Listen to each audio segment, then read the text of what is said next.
name is Terry Alford, and welcome to Our Story. Our Story is our way to keep you all informed, featuring guests, unknown facts, treasure stories, and themes that provide insight into the historic Michigan Street African American Heritage Corridor, as well as the east side of Buffalo. Our story airs at this time every Thursday evening right here on WUFO Radio 96.5 FM. Our story will feature guests as well as insightful information. And I'm really happy to introduce our guest tonight, Monica Pellegrino Faix, Executive Director of the Central Terminal, who has decided to agree to join us. And I'm very happy to see Monica. I call her a friend, not she's more than just a colleague and counterpart of mine, but she's a person that we're walking together in terms of East Side projects to really uplift the quality of life and to bring hope into marginalized communities. So welcome to the show, Monica. Thank you for having me here, Terry. So as we always do here on Our Story, we always give the guests an opportunity to maybe share a couple brief facts or information about what your story is in terms of being a resident of Buffalo. Who are you and why do you do what you do? That's hopefully the easiest question that you'll ask me. I don't know. I am an urban planner, and I came to this after a career in social work. I really wanted to have some sort of job that had a wide, impactful, community-oriented type of work. And personally, I live in Niagara Falls. I grew up there. I moved away, like many people. I lived in New Hampshire and Maine and spent a little time in Alaska, and then came back to Niagara Falls. So what would you say prepared you for a leadership role with Central Terminal? Prior to the Central Terminal, I worked on the Richardson Olmsted campus, which is the old Buffalo Psychiatric Center near Buffalo State College. So I spent about 10 years on that project. And I wondered, what could I do with this interesting, wonky, varied skill set? And I took some time to think about it and landed at the Central Terminal. When did you come on board as executive director? 2019.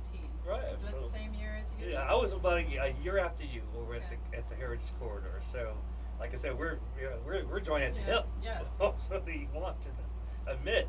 So, for those of you, if you sort of just landed in Buffalo, you just were under a rock, could you maybe share with the listening audience what is the Central Terminal and why is it so important to Buffalo and our region?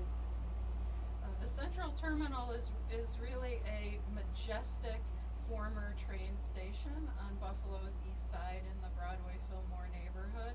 It's a asset in the neighborhood, but we always have to remember for the city, it's so important for the region, and this could even be considered a national asset.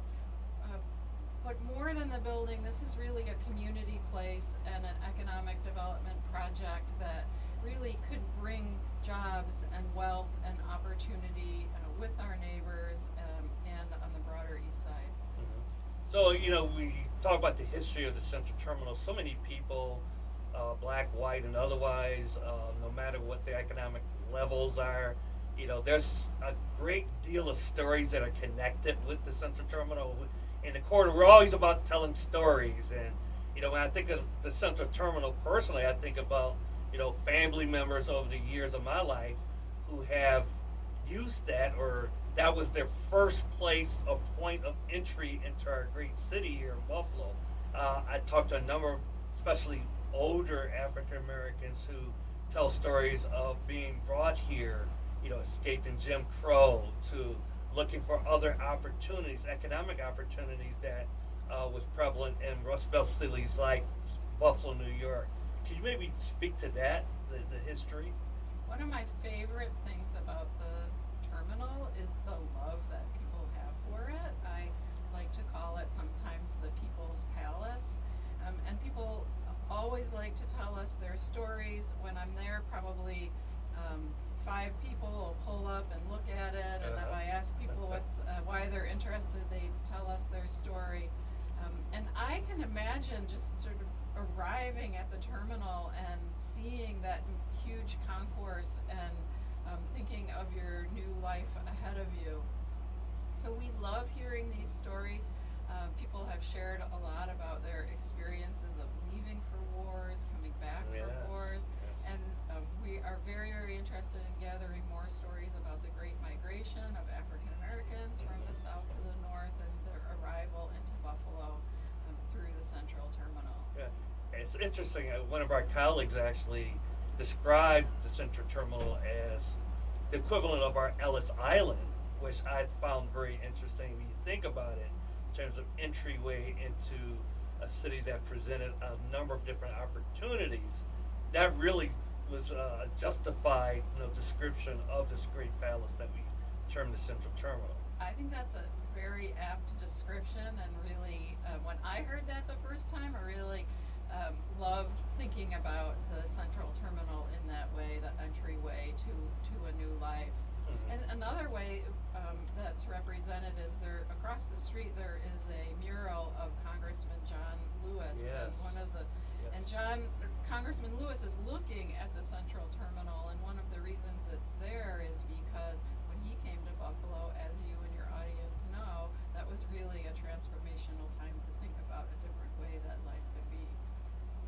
And that's what makes Buffalo so interesting is you hear about these names of folks that for whatever reason came to Buffalo, even if they just visited here and there. Like you talk about the great John Lewis, Congressman John Lewis, who is actually related to George Scott, who is conductor of the big George Scott big band here and past president of the Colored Musicians Club, as well as former chair of our Heritage Corridor Commission. He tells great stories about the business of John Lewis to Buffalo. And when I first heard that, I said, John Lewis came to Buffalo?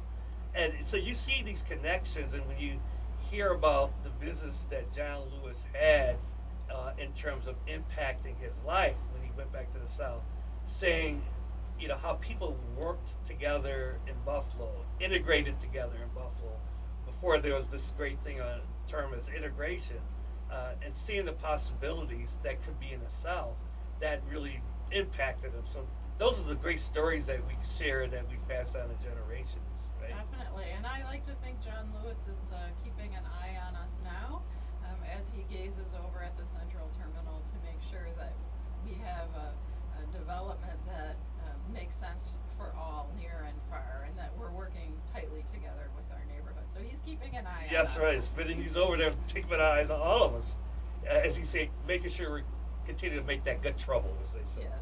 So, do you know who designed Central Terminal, and when was it built? Sure. The Central Terminal was designed by a architecture firm, Feldheimer and Wagner, and there was a long debate in Buffalo about where a new terminal should be. But once they decided, in about 1925, the work started very quickly, and it opened in 1929. We have some fantastic construction photos that we're assembling through really important report that's almost finished, a complete historic report on the Central Terminal. And some people might ask, well, why do you need a historic report? But we really need to understand the history of the terminal and how it was constructed so that we can make good decisions moving forward about the reuse and the reconstruction. And it ties to the all-important historic tax credits, which will help to provide a good amount of money, as you know from your work in the corridor. That's outstanding.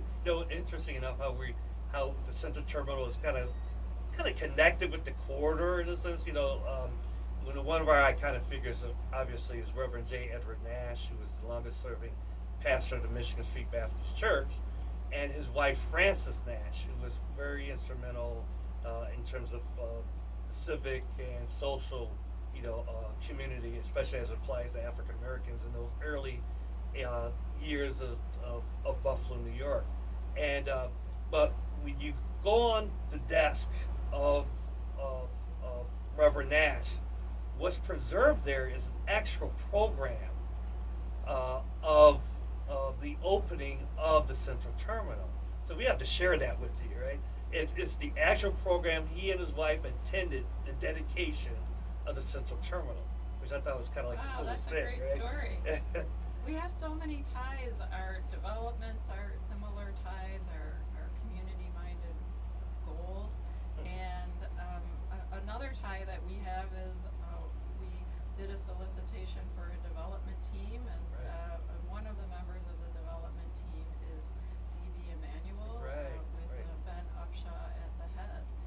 And other members of that team are Rise Community Capital and the Alexander Group, but we love that we have the Upshaws in Yeah, Lily Wiley Upshaw, another connection, who's the present chair of the Buff Niagara Freedom Stations Coalition, which manages and operates the Michigan Street Baptist Church, and she herself was a former past chair of our Heritage Corridor Commission as well. Very, instrumental and continues to be in the continued progress and momentum that we're realizing here in the corridor. So these connections, right?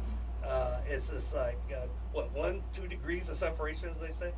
So who initially led the effort to save the terminal, and when did that movement, if you will, start? The trains stopped coming to the terminal in 1979, and before that there had been a constant sort of reduction in the amount of people taking trains. So it went through a series of private owners, and then in the mid-90s there was an effort to bring it into to save the building. That is a very important feature in our community. So there are a group of preservationists that formed a not-for-profit, and that's the group that I work for, the Central Terminal Restoration Corporation, and that Okay. was formed in 1997. Oh, so they've been around a while now. So our group spent a lot of years saving the building, Mhm. cleaning it, making sure that people understood the importance of it, holding events to bring visibility, and then like the Michigan Street African American Heritage Corridor, we became part of the East Side Avenues program, which is really a game changer to moving our future ahead. Right. So it's interesting you say that the volunteers, the folks who have passion for history and preservation, but more importantly, for this beautiful lady that we termed the Central Terminal, they saw the need to save it, and we're tired of waiting for others to do that. So took the bull by the horns, as they said. I remember those early years, folks, slowly, painstakingly, working diligently to do things to keep it clean, keep it stabilized. And mind you, they didn't have millions of dollars to do this. They just had their wits, their sweat equity, and their passion, right? So we can't really say enough of the importance of folks volunteering and getting involved, in terms of community, to save these gems, these assets, cultural assets that are so vitally important to our Buffalo story. Definitely, and some of these volunteers have been volunteering for 20 years. They come 20 every years. Saturday morning. When you go by the terminal and you see the lawn mowed and you see things looking tidy, that's our volunteers that come every Saturday. I remember folks just on their own, out of pocket, paying for flowers just to plant, just to liven the place up. So to see, where we came from that point to where we are now, to where we're now seeing multi-million dollars, projects happening at the Central Terminal to restore it, stabilize it, and to take it the next steps. So saying that, could you maybe share with the audience, listening audience, the Phase 1 capital improvements that were completed in 2022? Maybe share with the audience what some of those improvements that were completed were at this point. Sure, during the 2020, 21, 22, we did a couple of really important things. We did that Phase 1 construction project, which was a $5 million project on some major roof repairs and asbestos remediation. And then at the same time, we were working on a master plan with the community, so that our path forward was the community's path forward, Right. and that we tied ourselves with Broadway Fillmore. So we did those two things in those early years. Oh, that's exciting. So, could you maybe speak to some of the other, improvements there? I know there was a plaza, or the concourse. Where are that? with those things? Audience is going to see a large construction project getting mobilized in the next few months Cool. and taking place over the next year and a half. So we are going to we're going to do all sorts of stabilization work. So we're Right. going to stabilize the plaza that looks like a parking lot on your way in. There's a few issues inside Yes, the yes. concourse. We have a very, very good understanding now with our architecture team, Quinn Evans, Mhm. because they also worked on the Detroit station, Michigan Central station. So we're going to be undertaking a lot of work in the next year and a half. You know, it's interesting you say that. Monica and I, we were invited along with some other folks from Buffalo. It was a contingent by the Ralph Wilson, Foundation, as well as the Osai Foundation locally. And, they invited us to Detroit about a month and a half ago, so to see what was happening in Detroit in terms of their rebirth and seeing in real time through regional revitalization programming what can be if folks are all pulling together, both publicly and through the private world. And I was very impressed and taken with that. But one of the fun things was their terminal. They have an older central terminal type of structure there that with some private donations and the will and the wherewithal and the support of the community, they transformed that terminal into this beautiful edifice. And while we were there, they were actually dedicating it with a great celebration that featured national entertainers and some, of course, elected officials. Do you want to speak to that? I mean, just anecdotally, how you might have been taken with that? Well, the Ralph Wilson Foundation really worked hard to get us some tickets to the opening. So our mutual friend, Which I'm still envious yes, about. Thomas Buford and James Morrell, our mutual friends, and we got to go to the opening, and we were just blown away by and inspired to bring our terminal to the same level that the Michigan Central Station is, and also just reminded that this takes a lot of grit Yes. and determination, and with the support that we have and the Regional Revitalization Fund and the Wilson Foundation and many others, M&T, OSHI, we could, you and I could make a long list of supporters that we have through these programs, but that we're going to get there. Yes.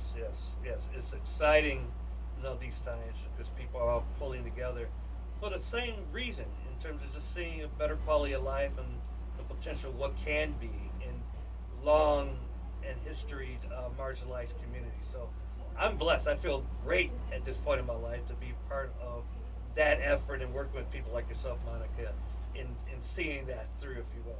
I just only hope I can live long enough to see a lot of these things in their fruition where we can all enjoy it too, right? A couple announcements. I really can't believe it's already August. So where do our summers go? They're so fast. As a reminder, every Tuesday from 4:30 p.m. until 6:30 p.m., the Heritage Corridor hosts its weekly Mrs. Francis Nash's Garden Basket Farmers Market right in our parking lot at 136 Broadway, which incidentally is directly across the street from Waffle Radio at the corner of Broadway and Michigan Avenues. Every week we work with our partners in providing fresh vegetables and fruits for your consumption. However, we promote other exciting opportunities. On Tuesday, August the 13th, we'll encourage everyone to participate in our Black-owned business pop-up, celebrating and supporting local small Black-owned businesses. And as well as on Tuesday, August the 20th, we'll again be partnering with Waffle Radio for the second year of our backpack giveaway back to school event. So come get free backpacks and other school supplies while your children are around to enjoy those things. So as we close out tonight's show, again, we thank Monica Pellegrino Faix, for Executive Director of the Central Terminal, for being with us tonight. As we close out the show, could you maybe quickly talk about some of the upcoming things that you're doing in terms of programming at in and around the Central Terminal?